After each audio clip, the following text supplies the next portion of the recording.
নির্বাচনের আচরণবিধি লঙ্ঘনের জন্য দায়ে এবং নির্বাচন কমিশনের আচরণবিধি লঙ্ঘনের অভিযোগে ডক্টর শফিকুর রহমানের প্রার্থিতা বাতিল করা হোক। কর্মজীবী নারীদের সম্পর্কে অবমাননাকর ও নারী বিদ্বেষী বক্তব্য দেওয়ার অভিযোগে বাংলাদেশ জামায়াতে ইসলামের আমির ডক্টর শফিকুর রহমানের প্রার্থিতা বাতিলের দাবি জানিয়েছেন কর্মজীবী নারীরা। 11টি নারী সংগঠনের নেত্রীরা প্রধান নির্বাচন কমিশনারের সঙ্গে বৈঠক করে এ স্মারকলিপি প্রদান করেন। রোববার রাজধানীর আগারগাঁওয়ে নির্বাচন কমিশন সচিবালয় স্মারকলিপি প্রদান শেষে সাংবাদিকদের ব্রিফিংয়ে গণতান্ত্রিক বিপ্লবী পার্টির সাধারণ সম্পাদক মোশরেফা মিশু বলেন, ভেরিফাইড এক্স অ্যাকাউন্ট থেকে প্রকাশিত মন্তব্যগুলো নারীদের প্রতি চরম অবমাননাকর, কুরুচিপূর্ণ। হ্যাকিং এর ব্যাখ্যা দেয়া হলেও সেটি গ্রহণযোগ্য নয় দাবি করে সংগঠনগুলো জানায় এ বিষয়ে কোনো স্বচ্ছ তদন্ত বা প্রামাণ্য তথ্য প্রকাশ হয়নি। গণমাধ্যমের তথ্যে গ্রেফতার দেখানো ব্যক্তির বিরুদ্ধে হ্যাকিং এর সুনির্দিষ্ট প্রমাণ পায়নি আইনশৃঙ্খলা বাহিনী। বক্তারা আরো বলেন, শ্রমজীবী নারীরা গার্মেন্টস সহ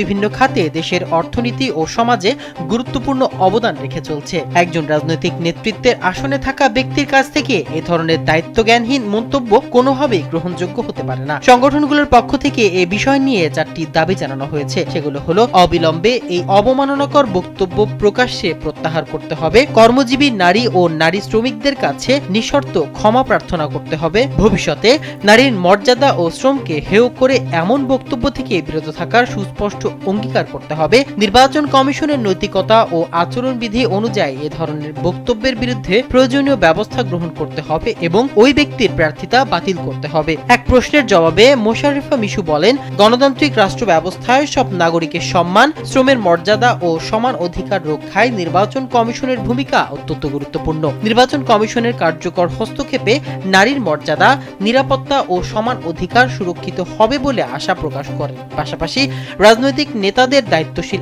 আচরণ নিশ্চিতের আহ্বান জানানো হয় এই স্মারকলিপিতে।